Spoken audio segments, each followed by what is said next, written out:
ओम नमो भगवते वासुदेवाय। ओम नमो भगवते वासुदेवाय। ओम नमो भगवते वासुदेवाय। जय जय श्री राधा रमण, जय जय नवल किशोर, जय गोपी चित्त चोर प्रभु, जय जय माखन चोर, जय जय माखन चोर। श्री कृष्णचंद्र भगवान की जय। जगत गुरु शील प्रभुपाद की जय। समवेत गौर भक्त वृंद की जय। जय जय श्री राधे श्याम।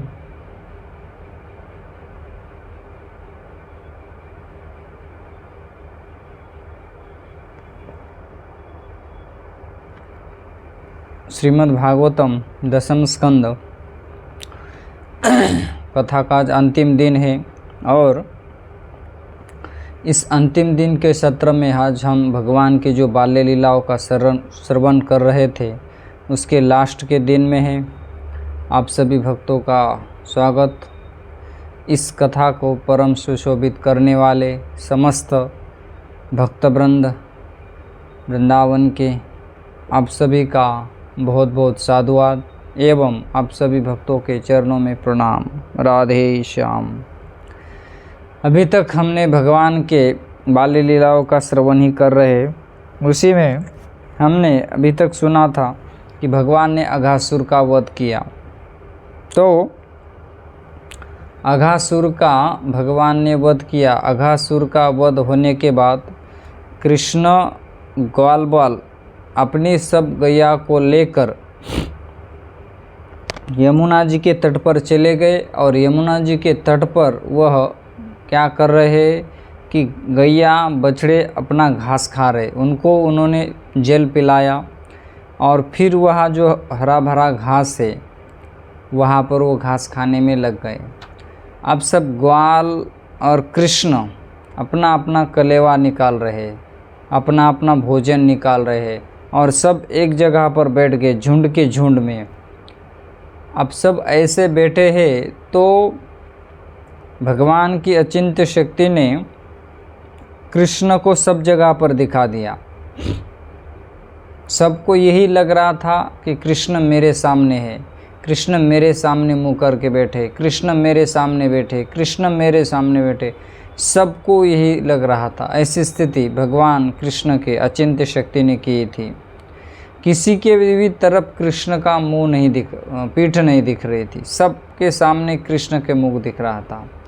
तो इस तरह से कृष्ण और ग्वाल सब सखा वहाँ पर विराजे है और किसी ने नमकीन लाया है है ना, किसी ने मिठाई लाई है, किसी ने हलवा लाया, किसी ने पूड़ी लाई, कचौड़ी लाई, संदेश लाया, रसगुल्ला लाया, चमचम भी लाया होगा।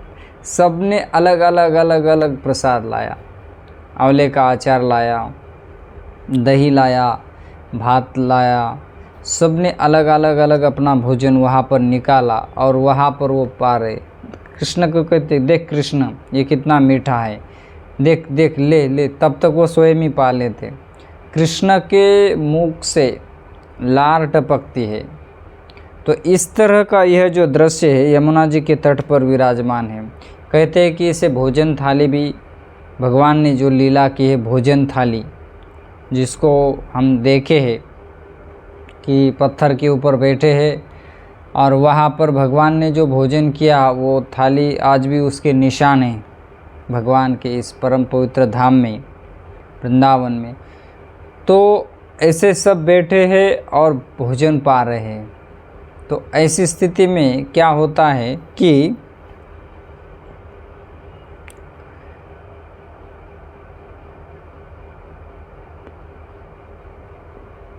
ये तो यहाँ तक का वर्णन हो गया। साधु पृष्ठम महाभाग त्वया भागवतो उत्तमम यदुनाम यदु अनुत्तय शीर्षस्य शृण्वपि कथामुहुः। हरे कृष्णा कृष्णा कृष्णा हरे हरे, हरे राम राम राम हरे हरे। हाँ, तो किसी की शाख है, किसी की सब्जी है, अपना अपना हर एक का घर का है ना प्रसाद। तो इस प्रकार से वो खा रहे हैं और कृष्ण को दे रहे हैं, कृष्ण भी उनका झूठा खाए। तो जब यह दृश्य देखा देवी देवता वहाँ पुष्प वृष्टि किए और वहाँ से निकल गए। तो सब जगह इस बात की खबर फैल गई कि कृष्ण ने माने भगवान ने अघासुर का वध किया, अघासुर को मार दिया। तो जब लास्ट में ब्रह्मा जी देखने के लिए आए, तो ब्रह्मा जी देखने के लिए आए तो भगवान ग्वाल बालों का झूठा खाने के लिए उनके मुंह से लार टपक रही है। अब ब्रह्मा ने देखा ये भगवान झूठा खाने के लिए तरस रहे। अरे उनके लिए तो 3 बार लोग नहा लेते हैं और कितनी पवित्रता का ध्यान रखते हैं, मंत्रों का उच्चारण सही कर लेते हैं, और ये वेद के रचयिता, ये जगत के मालिक ब्रह्मा जी भी वहाँ पर मोहित हो गए। फिर वही ब्रह्मा जी ने भगवान की परीक्षा लेने के लिए बछड़ों को हरण किया। अब ये उसी के बीच का प्रसंग है। लेकिन अभी यहाँ पर क्या है, कहते हैं कि कुछ कहते कि ये हमारा बहुत स्वादिष्ट है, ये बहुत मीठा है, कन्हैया नेक थोड़ा खा के तो देख ले। तो इस तरह से ग्वाल बाल और कृष्ण के बीच में यहाँ पर वार्ता चल रही है। और भोजन करते समय भगवान की ये झांकी कहते कि बड़ी आकर्षक थी। क्यों ना हो जाए आकर्षक, क्योंकि सबके मन को आकर्षित करने वाले कृष्ण जो विराजे हैं सबके बीच में है। तो कहते हैं कि श्रोता इस झांकी का ध्यान करें। माने हम लोगों के लिए कहा जा रहा है कि हमें ऐसे भगवान की झांकी का क्या करना चाहिए, ध्यान करना चाहिए। यही तो हमारा सार्थक है कि भगवान के रूप का ध्यान करें, भगवान की लीला का ध्यान करें, भगवान के नाम का स्मरण करें। हरे कृष्णा कृष्णा कृष्णा हरे हरे, हरे राम राम राम हरे हरे। कहते कि बिभ्रत वेणु जठर पटयो श्रृंग वेत्रे च कक्षे। क्या कहते हैं कि कक्षे, कृष्ण ने अपने कमर में एक तरफ से कहते हैं कि वेणु को रख दिया है एक तरफ से, दूसरी तरफ से कृष्ण ने क्या किया, अपने ही कमर के दूसरे भाग में बेत को रख दिया है। और इस तरह दुपट्टा बांध दिया एक कमर में और उसमें 2 तरफ से 2 चीज़ें खोस के रखी, एक बंसी है, दूसरी बेत है। और कहते हैं कि वामे पानो वृक्ष कवलम, वाम बाया हाथ में उन्होंने कवल माने घास लिया है ना। क्या लिया है, हाथ में दही और भात लिया है कृष्ण ने। कृष्ण क्या खाते थे ब्रज में, दही खाते थे, चावल भात खाते थे, मक्खन खाते थे, मिश्री खाते थे, है ना। तो इस तरह से कहते हैं कि तिष्ठन मध्य सो परि सुहृदो, अपने सुहृदों के बीच में कृष्ण विराजे है। और कहते हैं कि बुभुजे वेद यज्ञो बाल के लिए ही, अपना भोजन जो लाया है वो वहाँ पर पा रहे हैं। आकाश में स्थित देवतागण आश्चर्यचकित हुए और यह लीला देख रहे थे कि भोक्ता भगवान आज बाल्य लीला में निरत हो उनके साथ भोजन कर रहे। तो इस प्रकार इधर का क्रम चल रहा है, इधर का मने ये जो ग्वाल बाल है कृष्ण, इनका क्रम चल रहा है। अच्छा, अब इसके दूसरा पार्ट क्या है, कहते कि जो गैया है और बछड़े हैं वो घास खाते खाते बहुत दूर निकल गए। अब जब सब दूर निकल गए तो ग्वाल बालों ने कहा कि कन्हैया हमारे बछड़े और गैया बहुत दूर निकल गए हैं। तो सब ग्वाल बालों को कृष्ण ने कहा कि देखो तुम सब यहाँ बैठो, तुम सब पालो, है ना। तो मैं जाकर देखता हूँ। तो कृष्ण ने हाथ पर भात लिया, कौर ले लिया, है ना, दही ले लिया और कृष्ण निकल गए। अब कृष्ण निकल गए तो यहाँ पर वर्णन आता है कि ब्रह्मा भगवान कृष्ण की ओर कुछ महिमा देखने की इच्छा हुई और यह अवसर पाकर वहाँ वन में आ गए। कौन आ गए, बोले ब्रह्मा जी। और ब्रह्मा जी आ गए और उन्होंने क्या किया, बछड़ों तथा पुलिन से ग्वाल बालों का हरण कर लिया सीधा। अब हरण कर लिया, भगवान गए देखने के लिए पर्वत की कंदराओं में, लेकिन नहीं दिख रहे। और फिर जब कृष्ण रिटर्न आ गए, वापस आ गए, तो उन्होंने देखा न ग्वाल बाल कोई भी नहीं है, गैया भी नहीं है, बछड़े भी नहीं है। तो फिर कृष्ण समझ गए कि ये ब्रह्मा की करतूत है, ये ब्रह्मा ने ये स्थिति की है। तो जब ये कृष्ण समझ गए तो गो ब्रह्मा और गोपियों के संतोषार्थ यहाँ पर शब्द प्रयोग किया गया। क्या है? कहते हैं कि उनके संतुष्टि के लिए, है ना, क्या शब्द प्रयोग किया है? संतोषार्थ, संतोष के लिए, समाधान के लिए। कृष्ण ने जैसे ग्वाल बाल है, जैसे गैया है, जैसे बछड़े हैं, उनके जैसा क्या क्या धारण किया? बोले रूप। फिर बोले रंग धारण किया वैसा। अच्छा, दो बातें हो गई, ठीक है। आगे बोले तीसरी चीज़ है आकृति। आकृति माने ये हमारा जो शरीर है ना, ये ढांचा, एज इट इज सब तीनों के एक जैसा खड़ा कर दिया। रूप भी वैसा बनाया, रंग भी वैसा बनाया, और आकृति भी वैसी की। स्वयं कौन बने? बोले कृष्ण ही सब कुछ बन गए। ग्वाल बन गए, बछड़े बन गए, है ना, मैंने उनको घास चराने वाले ग्वाला बन गए, और फिर बछड़े बन गए, गाय बन गए, और सब वही अपना करने लगे। तो ये सब 1 साल तक लीला चली। अब कृष्ण फिर निकल गए अपने ब्रज में निकल गए, तो सब गैया अपने अपने गोष्ठ में चली लगी। तो आज इतना गैया का प्रेम उमड़ रहा है कि देखकर सब निहाल हो रहे हैं। तो यहाँ पर वर्णन आता है कि इसी प्रकार स्वयं समस्त ग्वाल बाल और बछड़े वन में गए। भगवान 1 वर्ष तक ये क्रीड़ा करते रहे। उस दिन गोवर्धन पर्वत पर चलती हुई बछड़े वाली गैया दुर्गम मार्ग का अतिक्रमण कर तथा अपने नवजात बछड़ों को छोड़ के एकदम छलांग लगाते हुए वहाँ से भाग गए। और जो ग्वाला जो थे ना, जो उनको ऊपर देख रेख करने वाले, आज तो अनकंट्रोल हो गए, वहाँ से भागने लगी। तो भागकर कहते हैं कि वह कृष्ण रूपी बछड़े को, माने कृष्ण ही बछड़े बने थे, तो कृष्ण को जाकर चाट रहे थे और कृष्ण को दूध पिला रहे थे, क्योंकि कृष्ण बछड़ा बन गए थे। एक नहीं, कई सारे बछड़े बन गए थे कृष्ण। तो अब ये ऐसी स्थिति दिख रही कि यार अपने बछड़े को छोड़कर दूसरे बछड़े के पास जाकर गैया इस तरह का कर रही है। तब उसी समय बलराम जी ने, कहते हैं कि ध्यान लगाकर अपने ज्ञान दृष्टि से देख लिया। जब ज्ञान दृष्टि से देख लिया तो बलराम जी को पता चला, क्या? अरे ये तो साक्षात कन्हैया है। कन्हैया ने इतने सारे रूप धारण किए हैं, बछड़ा भी बने हैं कन्हैया, ग्वाल भी बने हैं कन्हैया, गैया भी बने हैं कन्हैया। तब बलराम जी कृष्ण के पास आए, कहे कि कन्हैया कि ये क्या बात है। तब कृष्ण ने दाऊ जी को कह दिया, क्या कह दिया? कि देखो ये ब्रह्मा जी की करतूत है। ब्रह्मा जी ने सब बछड़ों को हरण किया है, ग्वालों को हरण किया है, गैया का हरण किया है, तो कृष्ण ही सब कुछ बने हुए हैं। तो कहते हैं कि बलराम ने श्री कृष्ण से पूछा, तो कृष्ण ने संक्षिप्त में इसका सारा रहस्य बता दिया।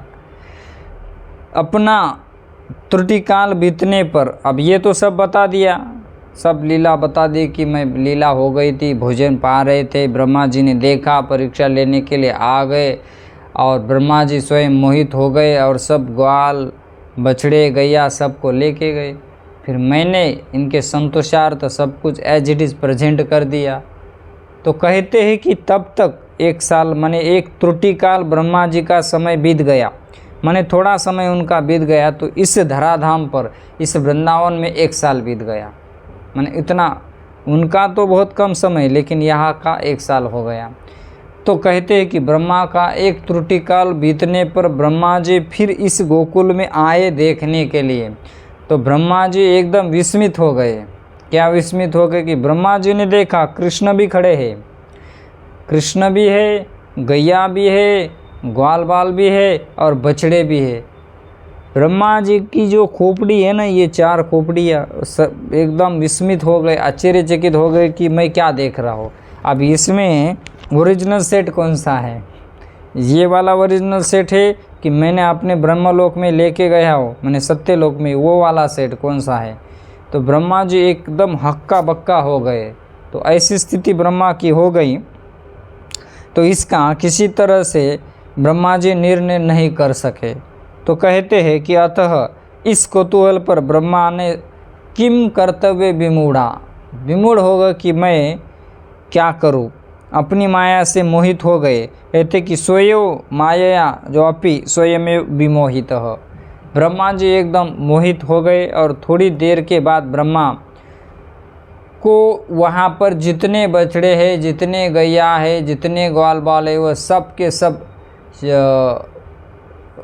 कहते हैं कि कृष्ण के रूप में दिखने लगे। उनके 4 माने कहते हैं कि कृष्ण रूप में दिख पड़े और देखा कि उन सब के 4 भुजा है, शंख चक्र गदा पद्म सब धारण किए हुए हैं। जब ऐसा ब्रह्मा जी ने इनका रूप देख लिया, पीताम्बर धारण किए, आभूषण से सुसज्जित है, और उनके अगल बगल में अनिमा लघिमा सब सिद्धियाँ मंडरा रही है। सब देवी देवता नाना तरह के पुष्पों से उनकी वृष्टि कर रहे, उनका गुणगान कर रहे, उनकी स्तुति कर रहे। जब ब्रह्मा जी ने ये देखा तो ब्रह्मा जी मोहित हो गए और फिर कृष्ण ने सब दृश्य हटा दिया और फिर कृष्ण गैया को बछड़े को ढूंढ रहे। ऐसी अवस्था में ब्रह्मा जी ने फिर भगवान को देख लिया। अब ब्रह्मा जी की खोपड़ी ठिकाने पर आ गई, है ना। तो ऐसी स्थिति हो गई। तो कहते हैं कि तुरंत अपनी माया का पर्दा कृष्ण ने हटा दिया और उसके बाद कृष्ण पूर्ववत स्थिति में हो गए, ढूंढ रहे बछड़ों को। तुरंत ब्रह्मा जी अपने जो हंस वाहन है, उस हंस वाहन से नीचे उतर गए और नीचे उतरकर अपना सिर नीचे झुकाकर कृष्ण को प्रणाम किया और कहते हैं कि चरणों में विह्वल होकर गिर पड़े और प्रेम आंसुओं से उनके चरणों का घंटों तक अभिषेक करते रहे। जैसे गोविंद कुंड पर अभिषेक हुआ था ना, ऐरावत हाथी लाए थे इंद्र कृष्ण का, और फिर सुरभि को लाए थे, उनके दूध से कृष्ण का अभिषेक किया था। इसलिए कृष्ण का एक नाम हो गया था गोविंद, है ना। गो का पालन करने वाले गोविंद भगवान की जय। तो कहते कि ऐसे कई घंटों तक कृष्ण के चरणों पर वो रोते रहे, अपने आंसू गिड़गिड़ाते रहे, गाते बहाते रहे। लेकिन कहते हैं कि फिर उन्होंने धीरे से नेत्रों को पोंछकर भगवान को देखते नीचे सिर कर लिया। ऐसे ही किया होगा, हाँ हमारा ये निकलेगा। तो अपना सिर नीचे किया, है ना। अब नीचे सिर किया और लज्जा के मारे वहाँ पर भगवान की स्तुति करने लगे। अपने हाथ जोड़ लिए, ऐसे ही जोड़े हो गए, है ना, ऐसे यू जोड़े, और गदगद वाणी से वो भगवान की स्तुति करने लगे। मरता क्या नहीं अब क्या करेंगे, गलती तो करके बैठे हैं। अब पता तो चल गया कि साक्षात भगवान है, ठाकुर जी है। तब ब्रह्मा जी बोलते हैं कि वहाँ पर वह अपनी स्तुति गा रहे हैं। ब्रह्मा जी ने 40 श्लोक में भगवान की बहुत सारी स्तुति की है। कितने श्लोकों में की है? 40 ही है शायद, हाँ। तो उस स्तुति में बहुत सारे अलग अलग श्लोक है, लेकिन हम संक्षिप्त में कुछ ही श्लोकों के बारे में श्रवण करेंगे। अब देखिए, पहला जो श्लोक है, पहला माने अभी हम जो लेने वाले, बहुत महत्वपूर्ण श्लोक है। ये श्लोक जो है ना, हमें बहुत शिक्षा प्रदान करता है, इसलिए इसको बहुत ध्यानपूर्वक सुन लीजिए, है ना। कहते हैं, ज्ञाने प्रयासम मुदपास्य नमन्त एव जीवन्ति सन्मुखरितां भवदीय वार्तां स्थाने सितां श्रुतिगतां तनुवां मनोभिर ये प्रायशो जितोपेसित स्त्रिलोक्याम। मैंने कहते भगवान अजित है। अजित माने जिनको कोई जीत नहीं सकता। जैसे भगवान का एक नाम है अच्युत। अच्युत का मतलब है कि जिनका कोई पतन नहीं कर सकता है। वो कभी च्युत नहीं हो सकते हैं, उनको कहते अच्युत। उसी तरह से भगवान का एक नाम है अजीत, जिनको इस दुनिया में कोई भी नहीं जीत सकता। अच्छा, तो कौन जीत सकता है, इसके बारे में भी इस श्लोक में बताया कि वह जीत सकता है। बोले कौन, क्या करेगा और क्या करने से भगवान को जीत सकता है, यानी अपने वश में कर सकता है, क्या करने से, तो कहते इस श्लोक में ज्ञाने प्रयासम मुदपास्य नमंत एव प्रभो, हे विभो, कि जो लोग ज्ञान के लिए प्रयत्न न करके अपने स्थान में ही बैठकर ज्ञाने प्रयासम मुदपास्य नमंत एव, कहते स्थाने स्थिता, स्थान में स्थित रहकर श्रुति गतांग तनुवांग मनोभि, आपके बारे में सुनते हैं, माने सत्संग करते हैं। अब देखिए क्या करते हैं, अपने ही स्थान में स्थित रहकर केवल सत्संग करते हैं। इसलिए कहा स्थाने स्थिता श्रुतिगताम, श्रवण कब होता है, सत्संग के माध्यम से तो श्रवण होता है। इसलिए तो सत्संग की बहुत भारी महिमा बताइए। श्रीमद् भागवतम के 11 स्कंद में यही बात है कि भगवान वशीभूत किस चीज़ से होते, बोले न सांख्य से, न शास्त्र से, न नियम से, न नियम से, न स्वाध्याय से, न तप से। बोले फिर किस से संतुष्ट होते, बोले सत्संग से वशीभूत हो जाते हैं, न ध्यान से भी, न योग से। इसीलिए जब कबीर जी वैकुंठ को चले जा रहे थे तो कबीर जी रो रहे थे। क्यों रो रहे थे, बोले इसीलिए रो रहे थे कबीर जी, बोले राम बुलावा भेजिया संत कबीरा रोए, राम बुलावा भेजिया संत कबीरा रोए, सत्संग में मिले जो सुख, सत्संग में मिले जो सुख, मिले ना वो वैकुंठ में, मिले ना वो वैकुंठ में। बोले सत्संग में जो सुख मिलता है ना, वो वैकुंठ में सुख नहीं मिलता है। इसलिए कबीर जी रो रहे थे। उसी तरह से कहते हैं कि स्थाने स्थिता, स्थान में अपने स्थित रहकर केवल सत्संग करते हैं, है ना। और आपके प्रेमी संत पुरुषों के द्वारा गाई हुई आपकी लीला कथा, कहते हैं कि जीवंती सन्मुखरिताम भवदीय वार्ताम, जिनका जीवन ही आपकी कथा बन चुका है, ऐसे भक्तों के संत पुरुषों के मुखारबिंद से भवदीय वार्ताम, भव माने संसार, इस संसार जाल से दूर करने के लिए आपकी वार्ता ही एकमात्र बहुत बड़ा साधन है, नौका है। ऐसे नौका का साधन का आश्रय धारण करके संतों जनों के मुखारबिंद से जो आपकी कथा का पान करते हैं, श्रवण करते हैं, इसमें लगे रहते हैं, तो कहते हैं कि वह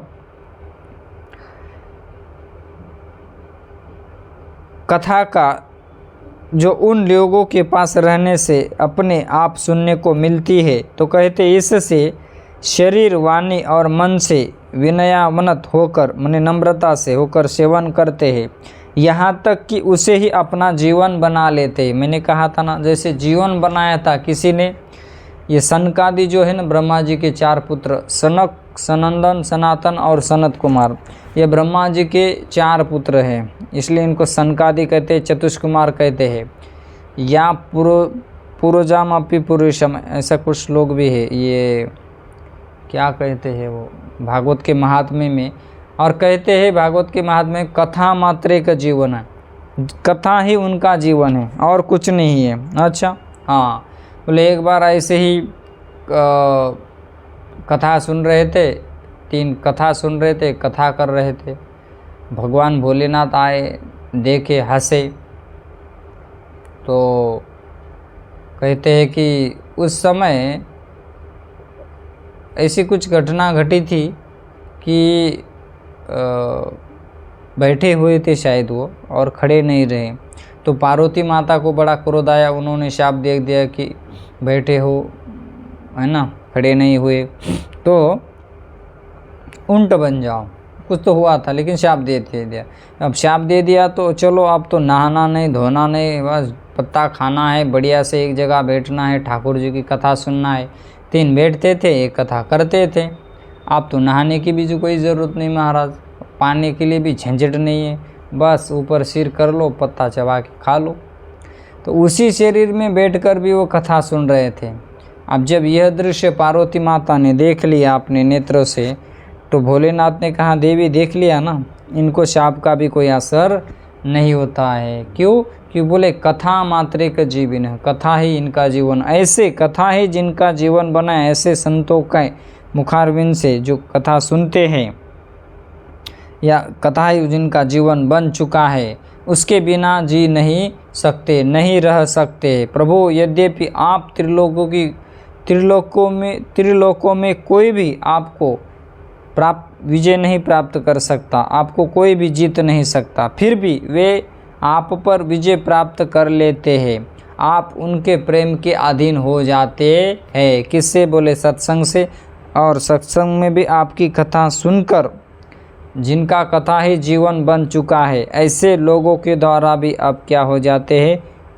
अजीत है, फिर भी जीत हो जाते हैं, माने आपको वह जीत लेते हैं। श्री कृष्णचंद्र भगवान की जय। तो यह श्लोक है, बहुत बढ़िया श्लोक है कि नहीं? हाँ, इसलिए मैंने कहा था कि यह श्लोक बहुत अच्छा है। सत्संग के माध्यम से जो साधु पुरुष जिन्होंने कथा को ही अपना जीवन बना लिया है, उसमें ही रचे पचे रहते, लगे रहते हैं, ऐसे भक्त आपको क्या कर लेते? जीत लेते, वशीभूत कर लेते हैं।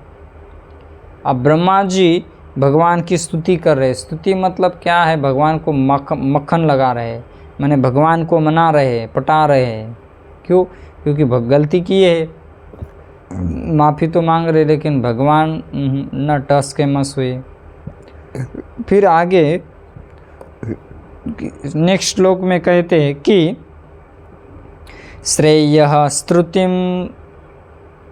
श्रेयस्तुतिं भक्तिमुदश्यते विभु क्लिशन्ति ये केवल बोधलब्धये तेषां असो क्लेशल एव शिष्यते नान्य दृश्य यथा सुलतुषावघातिनाम। कहते कि प्रभो, हे विभो, सर्वव्यापक प्रभो, है ना संबोधन।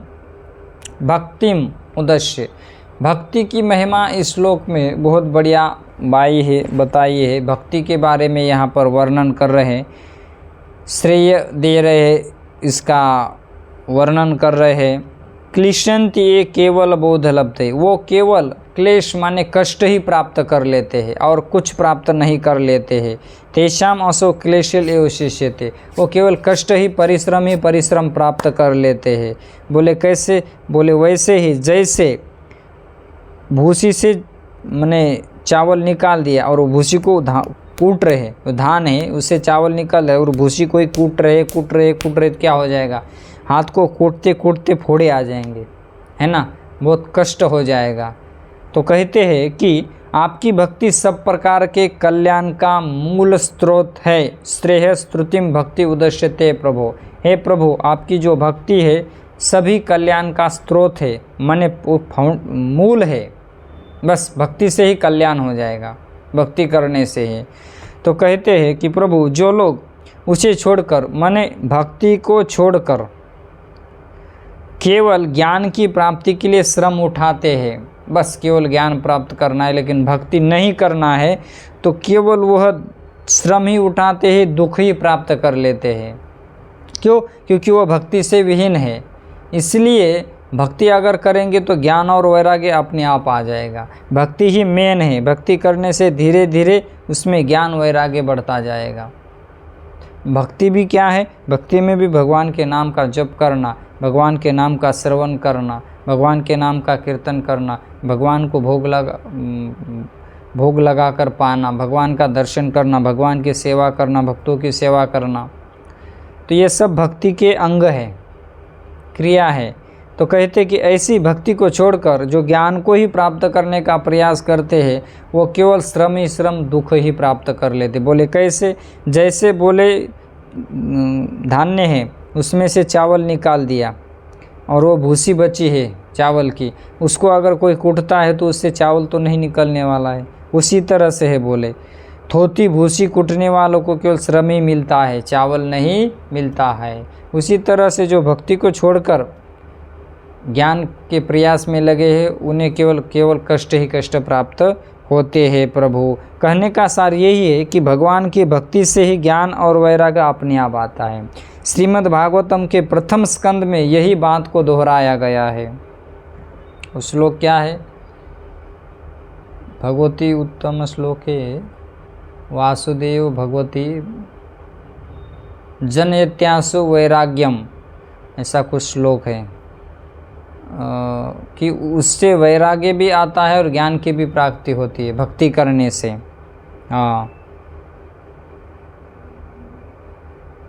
वासुदेव भगवती जनयत्यासु वैराग्यम, कुछ तो श्लोक है।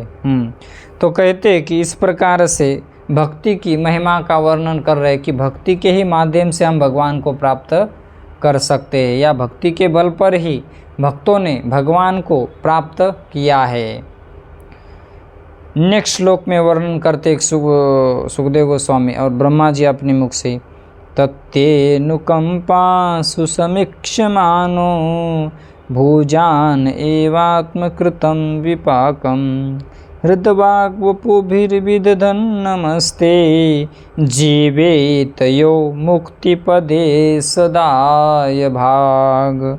कहते हैं कि तत्तेनुकंपासु समीक्षमानो भुजान एवात्मकृत विपाकम हृदवाग्वपुभिर्विदधन् नमस्ते जीवेत यो मुक्ति पदे सदाय भाग। क्या कहा गया है?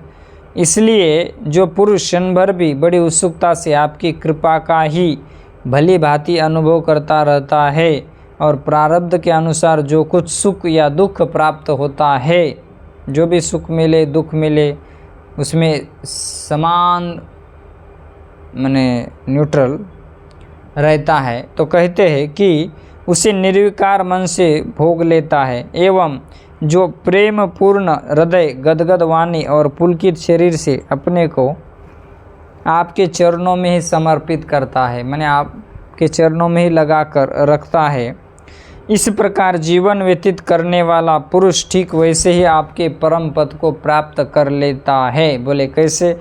बोले जैसे पुत्र पिता की संपत्ति को प्राप्त कर लेता है, वैसे वह आपके चरण कमल को प्राप्त कर लेता है। श्री कृष्णचंद्र भगवान की जय। नेक्स्ट श्लोक में ब्रह्मा जी यहाँ पर वर्णन कर रहे हैं कि आहोति धन्या ब्रजगोरमन्यः स्तन्यामृतं पीतमतीव ते मुदां यासां विभो वत्सरात्मजात्मनां यत्रप्यद्यापि न चालमध्वरा। आहोति धन्या ब्रजगोरमन्यः स्तन्यामृतं पीतमतीव ते मुदा यासां विभो वत्सरात्मजात्मनां यत्रप्यद्यापि न चालमध्वरा। अहोति धन्या, अहो धन्य है क्या? ब्रज गो अरण्य, कहते हैं कि मेरे स्वामी जगत के बड़े बड़े यज्ञ, ब्रज की गाय और गालों बछड़े, कहते हैं कि क्या कह रहे, मेरे स्वामी जगत के बड़े बड़े यज्ञ सृष्टि के प्रारंभ से लेकर अब तक आपको पूर्णता तृप्त न कर सके। हाँ, अतृप्यापि न चाल मध्वरा, जितने भी यज्ञ किए हैं वो आपको तृप्त नहीं कर पाए, आपको संतुष्ट नहीं कर पाए। कहते हैं कि हरे कृष्णा कृष्णा कृष्णा हरे हरे, हरे राम राम राम हरे हरे। यज्ञ आपको तृप्त नहीं कर पाए, लेकिन यहाँ पर कह रहे हैं कि आपने ब्रज की गाय और ग्वालिनों के बछड़े और बालक बनाकर उनके स्तनों का अमृत सा दूध बड़े बड़े उमंग से पिया है। बड़े चाव से पिया है, वास्तव में उन्हीं का जीवन सफल है। वे ही अत्यंत कहते कि अहोति धन्या ब्रज गो रमण्य हो, कहते कि वही धन्य है कि आप बछड़े बने, गैया बने, ग्वाल बने और आप स्वयं बछड़ा बनकर ब्रज की गैयों का स्तनपान किए। वास्तव में वही धन्याति धन्य है। हम तो धन्य ही नहीं, हम तो यज्ञ करके आपको अतृप्त ही रख पाए। हे कृष्ण, कितना इनका अहोभाग्य है। इसलिए कहते हैं कि अहोति धन्या ब्रज गो अरण्य, ब्रज की गैया, बछड़े, ग्वाल, इनका कितना बड़ा सौभाग्य है कि इनको आपने धन्याति धन्य कर दिया। बोले जैसे गोपियों को धन्याति धन्य किया था, वैसे ब्रज गैया को आपने धन्य कर दिया। अहो भाग्यम नंद गोप ब्रजो कसाम यन्मित्रं परमानंदम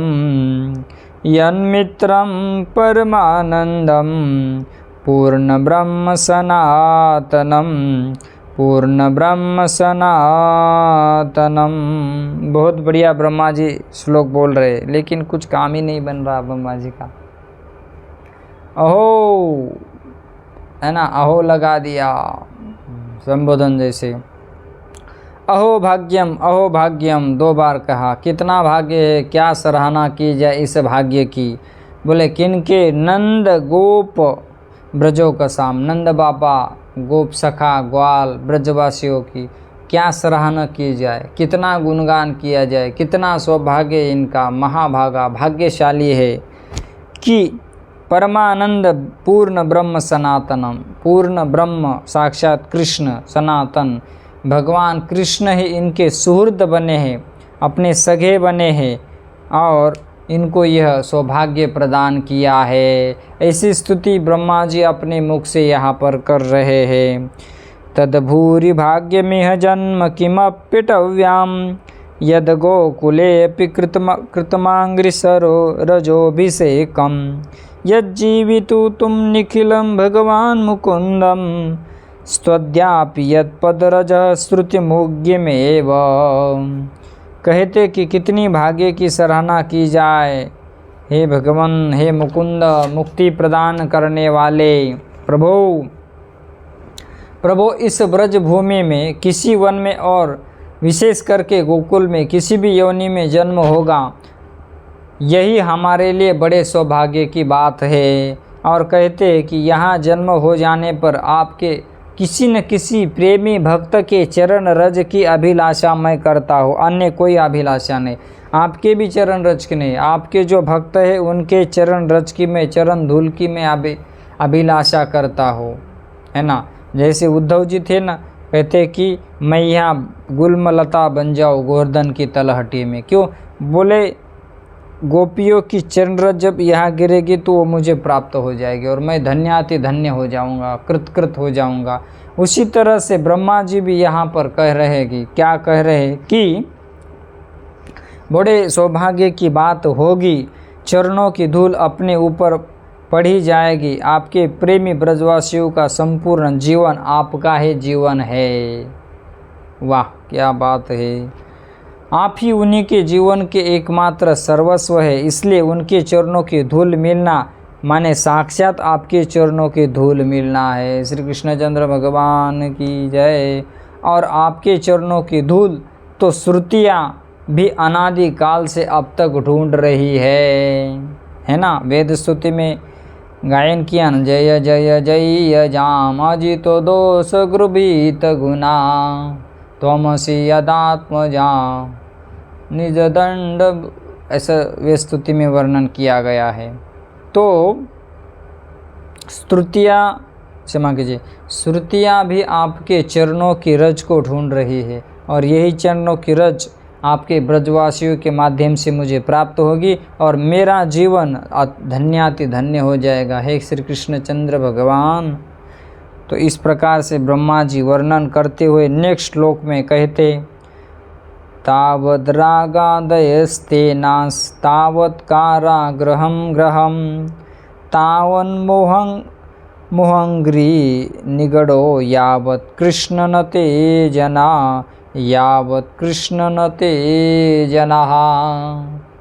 कहते हैं कि अब देखो ये इस श्लोक बहुत महत्वपूर्ण है, हाँ, इसको ज़रा ध्यान से सुनिएगा। हाँ, सुखदेव गोस्वामी ने बहुत बार भागवत में कहा है, आपको लगता होगा मैं ही कर रहा हूँ, मैं नहीं कर रहा हूँ, है ना।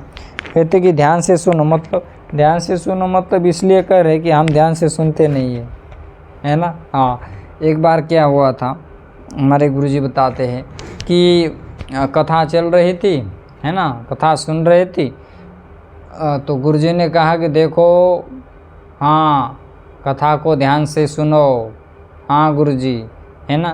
तब तक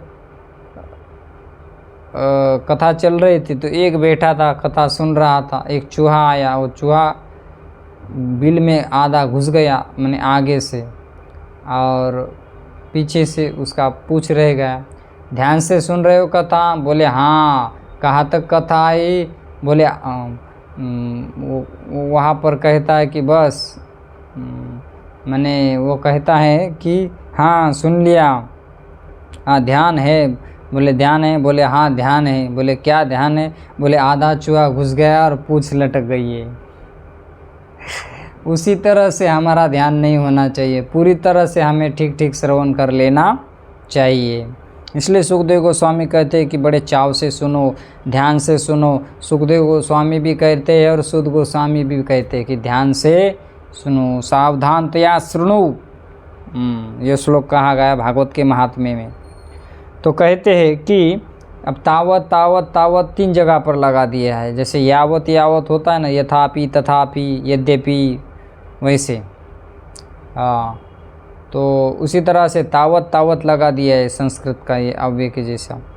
तो कहते हैं कि तावत रागादयः, तावत काराग्रहम, तावत मोह अंग्रि निगड़ो, और लास्ट में कहते हैं यावत कृष्ण नृत्य जनाः। अब क्या है इसका माजरा अब देख लो, सुनो। कहते हैं कि कृष्ण मने सच्चिदानंद घन मूर्ति श्री कृष्णचंद्र भगवान, इसलिए कृष्ण को कहा, या जो सबको आकर्षित कर लेते ऐसे कृष्ण, या सबको अपनी तरफ खींच लेते, इनको कहते कृष्ण। तो कहते कि ऐसे कृष्ण कहते हैं कि तावत तभी तक रागादय हो, रागादय माने देख रहे राग द्वेष, है ना। अब ये क्या कहते हैं, हाँ, माने जो चढ़ विकार है, काम क्रोध मोह मद मत्सर द्वेष। देखिए तावत माने तभी तक राग द्वेष मोह मद मत्सर चोरों के समान सर्वस्व अपहरण करते रहते। ये चोर तो है, ये चोर नहीं तो और क्या है। माने मोह मद मत्सर द्वेष करना, ईर्ष्या करना, जलना, ये सब चोर तो है। बोले यह चोर तभी तक ही हमें हरण करते हैं, चोरते रहते हैं। और ये एक बात हो गई। नेक्स्ट तावत, तावत माने तभी तक ही, कहते हैं कि कारागृहम ग्रहम माने हमारा घर, कहते कि तभी तक घर और उसके संबंधी जो है ना, माने रिश्तेदार, वो कैद की तरह संबंध के बंधनों में बांध के रखते हैं। कब तक बांध के रखते हैं? कब तक? अब तावत तावत हो रहा कि कहते हैं कि तभी तक घर के सगे संबंधी रिश्तेदार कैद की तरह, कारागार की तरह हमें बंधनों में बांध के रखते हैं। और नेक्स्ट कहते कि तावत मोह अंग्रि निगड़ो, तभी तक, तावत माने तभी तक या तब तक, मोह पैर की बेड़ियाँ माने मोह जो है, वो कहते कि मोह पैर की बेड़ियों की तरह जकड़ कर रखती है। माने मोह जो है, यह पैर की बेड़ियाँ हमें तभी तक ही पैर में जकड़ कर रखती है जब तक, कहते कि जीव आपका नहीं हो जाता। माने जब तक हम भगवान के नहीं होते ना, तब तक हम 3 चीज़ों में अटकते हैं। कौन से?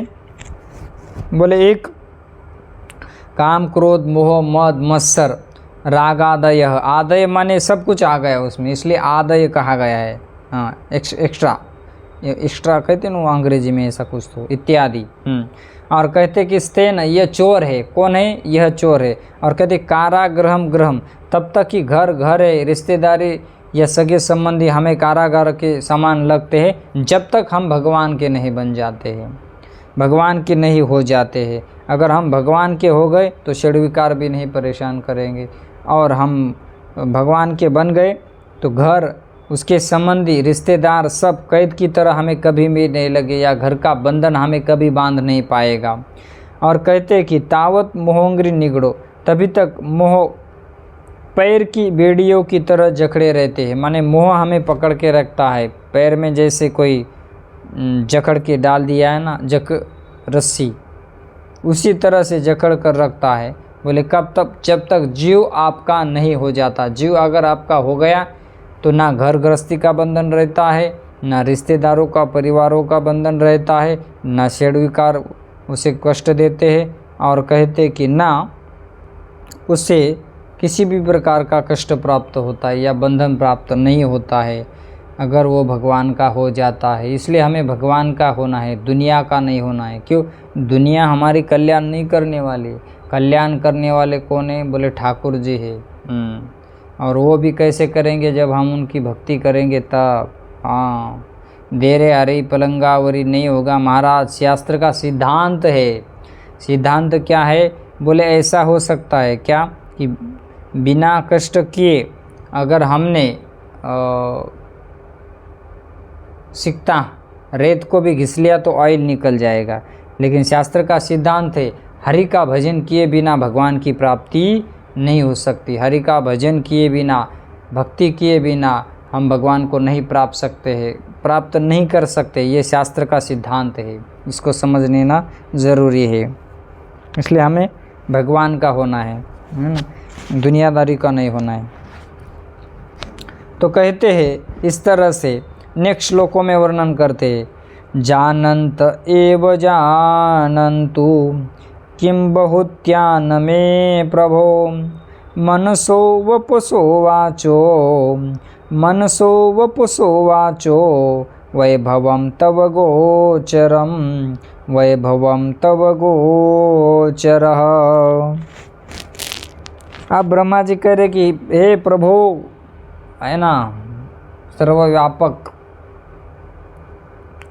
जानंत एव जानन्तु, हे प्रभु, हे मेरे स्वामी, कहते हैं कि हो सके कि कोई आपकी महिमा जानता हो, जानने वाला भी हो, लेकिन कहते हैं कि मैं मन से, वपुसो वाणी से, और वाचः माने मन से, शरीर से और वाणी से, तब गोचर, मैं आपका सामर्थ्य जान नहीं सकता। मैं आपकी महिमा को जानने में, कहते कि मैं असमर्थ हूँ। भले कोई जानता हो लेकिन मैं नहीं आपकी महिमा को जान सकता हूँ, या जानने में मैं सर्वथा असमर्थ हूँ। बोले मेरे मन, वाणी और शरीर तो आपकी महिमा जानने में सर्वथा असमर्थ है। श्री कृष्ण वृष्णिकूल पुष्परजोषदायिनः क्षानिर्जरा द्विज पशुदधि वृद्धिकारिणः उद्मर्ण शार्वहर क्षितिजा राक्षस शुद्रूर गा कल्प मार्क मरहन भगवान नमस्ते। नमः नमः कर रहे, जैसे कुंती महारानी ने क्या किया था, प्रारंभ में नमः नमः पंकज नाभाय, नमः पंकज मालिने, नमः पंकज नेत्राय, नमस्ते पंकज अंग्रहे, और अंतिमतः नमः करके ही विराम दिया था। उसी तरह से इस श्लोक में ब्रह्मा जी भगवान को नमस्कार कर रहे हैं, प्रणाम, इससे काम बन जाता है महाराज, इसलिए ऐसा करते रहो। हाँ, नमः नमः कहा गया है ना, हरे कृष्णा कृष्ण कृष्ण हरे हरे, हरे राम राम राम हरे हरे। सबके मन प्राण को अपनी रूप माधुरी से आकर्षित करने वाले कृष्ण, आप विध्वंस रूपी कमल को विकसित करने वाले सूर्य है प्रभु आप।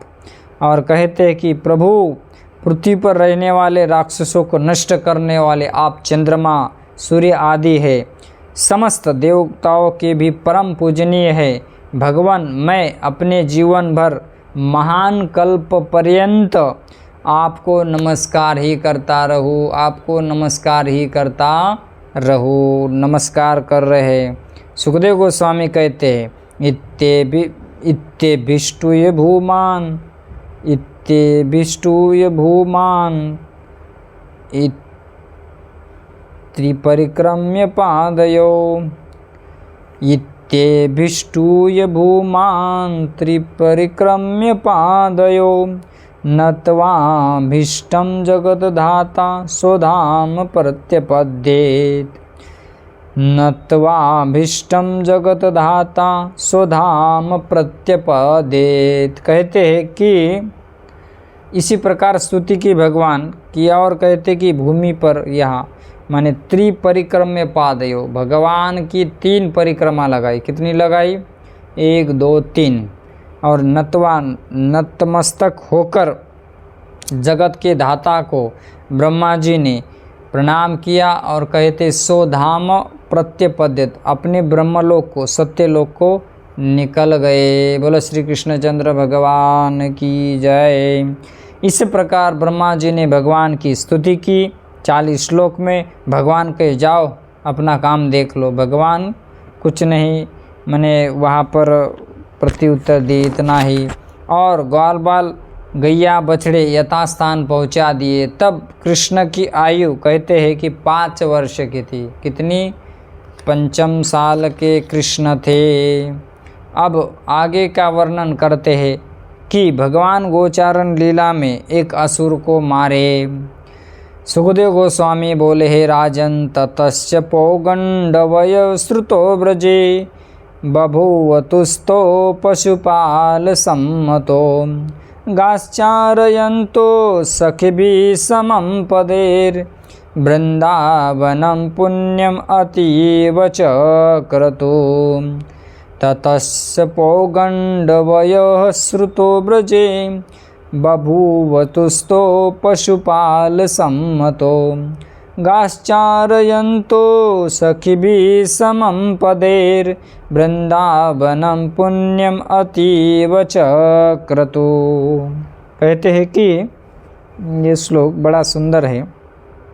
उसके बाद ततः मने पश्चात बाद में आफ्टर पौगंड वयस, पौगंड अवस्था में मने 1 से 5 तक कृष्ण की आयु हो गई तो वो ब्रज में कहते हैं कि पशुपाल गोचारण लीला करने की उनको अनुमति मिल गई। मने गोचारण लीला करने लगे। गाश्चारयन्तो सखी भी, सखी माने सखी नहीं, सखी माने अपने सखाओं के साथ।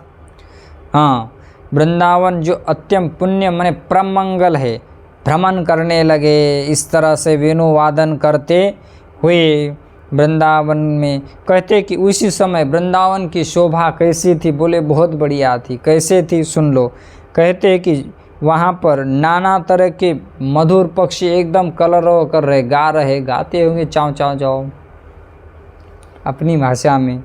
जैसे हम देखते हैं ना कई जगह पर बहुत सारे पक्षी बैठते हैं, तोता है, वो गाते हैं, सुख है। हमें समझता नहीं है, हमारी लेवल ही नहीं है। आगे कहते हैं कि झुंड के झुंड पक्षी अपनी वाणी में बोलते हैं और कहते हैं कि मृग के झुंड इधर उधर छलांग मारते हुए घूमते हैं और शीतल मंद सुगंध वायु बह रही है। वाह क्या बात है। फूल पुष्पों से भरे हुए वृक्ष नीचे झुककर मानो उनका स्वागत कर रहे हैं।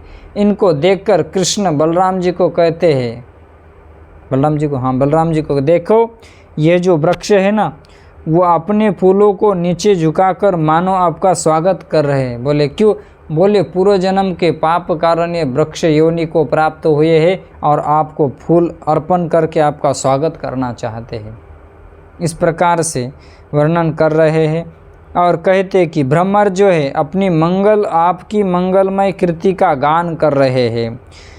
जान पड़ता है कि यह सब मुनि है, मुनियों में भी मुख्य मुनिगण है। वन में छुपे हुए आपको वो छोड़ नहीं रहे और कहते कि वहाँ पर मयूर नृत्य कर रहा है और हरिणियाँ इधर से उधर घूम रही है और कोकिल कुहू कुहू करते हुए अपने मधुर स्वर से, कंठ से वहाँ आपका गायन कर रही है, आपको आनंद प्रदान कर रही है, मानो आपका स्वागत कर रही है।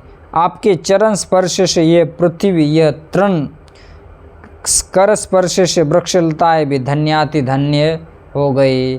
तो इस प्रकार से राजन सुन लो, सुखदेव गोस्वामी परीक्षित महाराज को कर रहे कि राजन, कृष्ण वृंदावन के इस अनुपम शोभा से प्रसन्न होते जा रहे हैं और उसी स्थान में क्रीड़ा करते हैं। कहते कि भ्रमर के साथ गाते हैं और कहते कि पक्षियों की बोली बोलते हैं और कहते कि मयूरों के साथ अनेक मयूर हैं, तो उनके साथ कृष्ण नृत्य कर रहे हैं और ग्वाल बालों के साथ कुश्ती खेल रहे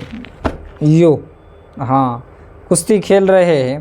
कहते हैं कि कभी ये थक जाते हैं तो वट वृक्ष के नीचे बैठ जाते हैं और ग्वाल बाल उनको व्यजन चलाते, माने पंखा लगाते हैं, माने करंट वाला नहीं, वो जो बनाते हैं ना जंगल में, उनको हवा लगाते हैं। तो कहते हैं कि उनके गोद में सो जाते हैं कृष्ण गोपों के। तो इस प्रकार से कृष्ण लीला करते। वृक्ष मूलाश्रय शेते गोपोत संकर्षण बरन, कुछ ग्वाल बाल पैर दबाते हैं, कुछ पंखा डुलाते हैं। तो इस प्रकार कृष्ण ग्रामीण जनों के समान लीला करते हुए बीच बीच में अपना ऐश्वर्य भी दिखा करते थे। अब ये हो गया इनकी मधुर लीला, महाराज बाल्य लीला। अब इसमें एक असुर आता है, उस असुर का भी ऐसी की तैसी कर देते ठाकुर जी। उसके बारे में कहते एकदा श्रीदामा नाम गोपालो रामकृष्णयोर सखाम सुबलस्तोक कृष्णाद्या गोपाः प्रेम्नेदं ब्रुवन् गोपाः प्रेम्नेदं ब्रुवन्। हरे कृष्णा कृष्णा कृष्णा हरे हरे, हरे राम राम राम हरे हरे।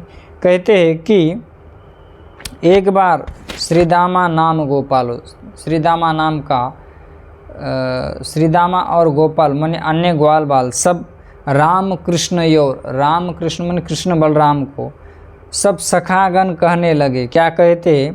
सुबल स्तोक आद्य मोहने बहुत सारे टीम ही समझ लो उनकी। कहते प्रेम पूर्वक अपनी मधुर वाणी से कहते कि कृष्ण सुनो, क्या कि बोले यहाँ से थोड़ी ही दूर पर एक सुंदर वन है और उसका नाम है बोले ताल वन, और उस ताल वन में बोले बहुत मधुर फल है, मीठे फल है खाने के लिए, और खाने की हमें बड़ी लालसा है, बड़ी इच्छा है, अगर वो हमें खाने के लिए प्राप्त हो जाए, बड़े मधुर फल है। तो कहते हैं कि हमारा मन ललचा रहा है उन्हें खाने के लिए, लेकिन हम उनको नहीं खा सकते। बोले क्यों नहीं खा सकते? बोले वहाँ पर एक असुर है, उनका नाम है धेनकासुर, और वहाँ की वो रखवाली करता है। वहाँ कहते हैं कि वो किसी को भी नहीं आने देता है। ये कंस का है धेनकासुर, उसका अपना एरिया है, बाउंड्री बना लिए, कोई जाता है तो उसको मारता है वो। अच्छा, बोले हाँ। तो बोले बहुत खाने की हमें अभिलाषा है, लेकिन उस धेनकासुर के भय से वहाँ कोई नहीं जा सकता है। तो कहे कि ठीक है, आपकी खाने की इच्छा है तो कोई बात नहीं, तो वहाँ चले। बोले यदि आपकी राय हो तो वहाँ चले, लाला हमें वो मधुर फल खिला दो। अब वो सब गोप सका कर रहे।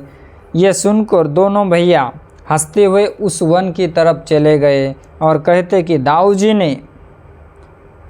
दाऊ जी वहाँ पहुँच गए तालवन में, और क्या कहते तालवन में पहुँच गए, और वहाँ के जो वृक्ष है उन वृक्षों को बड़े ज़ोर से हिला लेने लगे। ऐसे पकड़ के ऐसे ऐसे हिलाने, ऐसे तो हिलाते होंगे है ना, ऐसा पकड़ कर है ना, ऐसे पकड़ के। अब ये तो साक्षात भगवान है। तो उन वृक्षों को हिलाने के कारण क्या होगा, ताल फल नीचे गिर गए। हमें याद आता है एक बार हम तालवन में गए थे, एक ताल का वृक्ष देखा था, माने जैसे नारियल का पेड़ होता है ना वैसे, और उसका जो फल था बड़ा ऐसा इतना बड़ा था, एप्पल के जैसे दिखने में था। बड़ा सौभाग्य है हमें, करीबन 7-8 साल हुए होंगे कि वो दिखा मैंने प्राप्त हुआ दिखने के लिए तालवन में। वहाँ दाऊ जी का मंदिर भी है, और वहाँ हमने रोटी भी खाई थी ब्रजवासियों से मांगकर। तो कहते कि ऐसे तालवन में कृष्ण बलराम है, ग्वाल बाल है। तो वहाँ पर उन्होंने वृक्ष को हिलाया और फल नीचे गिरे। तब कहते कि यहाँ पर जो धेनुकासुर था वह जिसने बहुत से फल नीचे गिरे और गिरने का जब आवाज़ सुनते ही कहते कि गर्भदासुर, गर्भ मने घोड़ा है ना, गर्दभ मने घोड़ा, ये धेनुकासुर कहते हैं कि बड़ी तेज़ी से दौड़कर आया और तेज़ी से एकदम बलराम जी की छाती पर जमकर मार दिया। और जैसे मार दिया झट से पीछे अपना शरीर ले लिया और कहते कि हट गया वहाँ से। पुनः दोबारा उसी तरह से आक्रमण करके बलराम जी को मारने के लिए जैसे ज़ोर से आया, वैसे ही बलराम जी ने उसके दोनों पैर पकड़ ले, सुई सुई ऐसे घुमा कर उसके प्राण फकीड़ उड़ गए और उसको धड़ाम से उन वृक्ष के ऊपर डाल दिया और बहुत सारे वृक्ष नीचे गिर गए और उसका प्राण चला गया। बोले दाऊ जी भैया की जय। तो कहते हैं कि उस तालवन में दाऊ जी ने इस क्या कहते धेनुकासुर का वध किया। वो निष्प्राण हो गया, नीचे गिर गया, मर गया। जब ये जो बाकी सब इनकी जो टीम थी ना, तो इनके बाकी सब टीम ने, गधों ने देखा कि ये दाऊ जी आए हैं और धेनुकासुर को मारा। सब गधे है ना उनको मारने के लिए चले गए। तो बलराम जी ने ऐसे पकड़ पकड़ के उन सबको, जैसे धेनुकासुर को मारा था वैसे घुमा कर फेंक दिया और सबको मार दिया। तो अब ये सब मर गए। तो फिर वो तालवन फिर से खाली हो गया। फिर उसमें आनंद से सब ग्वाल बाल फल पाने लगे, गैया घास खाने लगे। सब लोग बड़े आनंदित हुए। कहते हैं कि जाकर फल खाने लगे, पशु घास चरने लगे और सब गोपों ने उनकी स्तुति की। भगवान वहाँ से अपने भाई और गोपों के साथ ब्रज में लौटकर आए। यशोदा और रोहिणी मैया ने दोनों को उपटन लगाया। देखो, स्नान करते समय ये साबुन नहीं लगाया, उबटन लगाया और उनको नहलाया। और जब ठाकुर जी का स्नान हुआ कृष्ण बलराम का, तो कहते हैं कि मैया ने बढ़िया से प्रसाद पवाया। बोले क्या था? बोले खीर था, पूड़ी थी और हलवा था। खीर, पूड़ी और हलवा। आज भी हम ब्रज में देखते हैं कि जब जब उत्सव होते ठाकुर जी के, उसमें 3 चीज़ें ज़रूर होती है। खीर तो पक्की होती है, पूड़ी पक्की होती है और हलवा भी होता है। वैसे यशोदा मैया ने कृष्ण बलराम को नहलाया, फिर उनको खीर, पूड़ी और हलवा ये पकवान खिलाया और दोनों भाई सुखपूर्वक दिव्य शैया पर सो गए। तो इस प्रकार बलदाऊ जी ने धेनुकासुर का उद्धार किया। बोलो दाऊ जी महाराज की जय। तो अब ये धेनुकासुर कौन था? बोले यह जो धेनुकासुर था पूर्व जन्म में साहसिक नाम का बलि का पुत्र था। और यह मलया क्या कहते हैं, वो खूब कहते हैं कि खूब बन कर मलया गंधमादन पर्वत पर तिलोत्तमा नाम की अप्सरा के साथ वहाँ ठुमका लगा रहा था, मैंने घूम रहा था, बातें कर रहा था। और कैसे बातें कर रहा था? बोले यह वहाँ विहार कर रहा था। और उसी समय में दुर्वासा मुनि समाधि में बैठे थे। अब ये दुर्वासा है महाराज, हाँ सबके बाप है। दुर्वा खाकर जीते थे, इसलिए इनका नाम दुर्वासा हो गया। दुर्वा छोटे छोटे दुर्वा होते हैं जो गणेश जी को अर्पित करते हैं, हाँ वो। तो कहते हैं कि ये साहसिक और तिलोत्तमा चिल्लाहट से, उनकी चिल्लाहट चल रही थी, माने ज़ोर ज़ोर से चिल्लाते होंगे, बातें करते होंगे। आजकल नहीं कि लोग बात करते, उनकी समाधि भंग हो गई। और दुर्वासा ऋषि ने कहा कि गधे की तरह चिल्ला रहे हो, जाओ असुर योनि में गधा बन जाओ। फिर रोने लगा, क्षमा याचना मांगने लगा। बोले बलराम जी जब आएंगे ना, तुम धेनुकासुर बनेगा, तब वो तुम्हें मार देंगे, तुम्हारा उद्धार हो जाएंगे, तब तुम इससे मुक्त हो जाओगे शाप से। और ये जो तिलोत्तमा अप्सरा जी थी ने, बोले तुम तो बानासुर की पुत्री बनकर आओगी। और कृष्ण के जो प्रपौत्र है, पौत्र है ना, अनिरुद्ध के साथ तुम्हारा जब ब्याह हो जाएगा तो तुम शुद्ध हो जाओगी। वह तिलोत्तमा बानासुर की पुत्री उषा का अनिरुद्ध के साथ ब्याह होगा। ब्रह्मवृत्त पुराण में कहा है, तिलोत्तमे भारते त्वं बान पुत्री भविष्यति, श्री कृष्ण पुत्रा श्लेषण पुनः पुता भविष्यति ही। ये उनका श्लोक है ना। और ये जो धेनुकासुर जो था ना, उसका श्लोक है उत्तिष्ठ गर्दभाकार गर्दभो भव दुर्मते बलदेवस्य हस्तेन। बलदेवस्य हस्तेन माने बलराम जी के हाथ से। बलराम जी ने उसकी वो पीछे के 2 पैर और पूंछ पकड़ा था, सुई सुई ऐसे घुमा घुमा के निष्प्राण हो गया और वो फेंक दिया नीचे। बहुत सारे पेड़ नीचे गिर गए थे। बलराम जी ने हाथ से ही पकड़ के मार दिया। मुक्ति भविष्यता असुर, तुम मुक्त हो जाओगे। तो इस प्रकार से हमने संक्षिप्त में भगवान की कुछ लीलाओं का श्रवण किया। मैंने अपने सामर्थ्य के अनुसार गुणगान किया। हमारी तो कोई योग्यता नहीं है, कोई पात्रता नहीं है। इसमें अगर कुछ त्रुटि रही है, भूल रही है, तो आप इसको सुधार सकते हैं। आप सभी भक्तों का बहुत बहुत साधुवाद, बहुत बहुत धन्यवाद।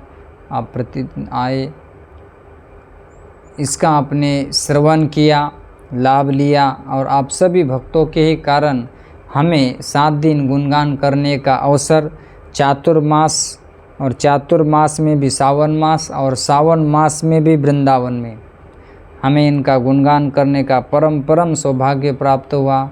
आप सभी का बहुत बहुत साधुवाद, धन्यवाद कि आपके वजह से हम इस ब्रजभूमि में गुणगान कर पाए। और ये बाल्य लीलाओं को कुछ कुछ समय में हमने गुणगान किया है। तो आपका हम हृदय से धन्यवाद देते हैं कि आपने बड़े चाव से, बड़े शांति से भगवान की इन लीलाओं को संक्षिप्त में श्रवण किया। आपका बहुत बहुत धन्यवाद। इसी तरह से श्रवण करते रहिए और अपने जीवन को कृत करते रहिए।